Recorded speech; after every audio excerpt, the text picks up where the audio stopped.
আপনাদের প্রেশার যদি low pressure থাকে, শরীর দুর্বল লাগে, আপনারা অবশ্যই দুধের সাথে মধু মিলিয়ে খাবেন, প্রেশার উঠে যাবে।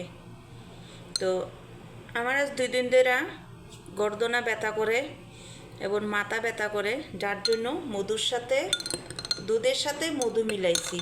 তো অবশ্যই খেয়ে দেখবো কীরকম লাগে। আর আমার এই ভিডিওটা যদি ভালো লাগে একটা লাইক দিবেন। বাই।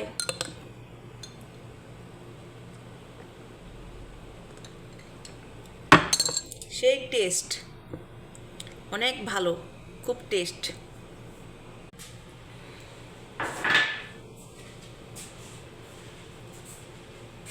কমেন্ট বক্সে ফেসবুকে ঢুকলেই বলে ভিডিও টান দিতাম না, ভিডিওতে লাইক দিতাম, ফলো দিতাম, কমেন্ট করতাম।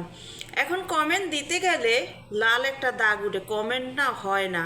ঠিক আছে, তো আমি মনে হয় বেশি কমেন্ট করে ফেলছি বা বেশি ফলো দিয়ে লাইছি, যার জন্য আমার এই সমস্যাটা। তো এটার যদি কেউ জানেন এই সমস্যাটা কি, অবশ্যই কমেন্টে জানাই দিবেন।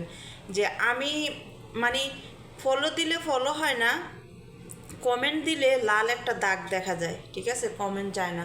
তো এটা কি সমস্যা অবশ্যই জানাবেন।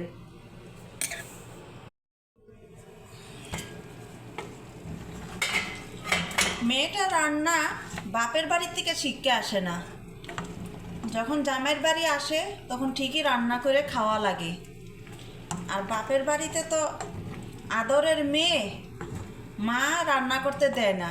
আর জামাইয়ের বাড়িতে আইলে ঠিকই রান্না করে জামাইয়ের মারে খাওয়ানো লাগে, জামাইয়ের মারে ঠিকই খাওয়ানো লাগে। না রানলে কত যে দোষ ধরে আর কত যে কথা কয়। আর নন্দে তো আসি ঠ্যাংয়ের ঠ্যাং তুইলা খাই।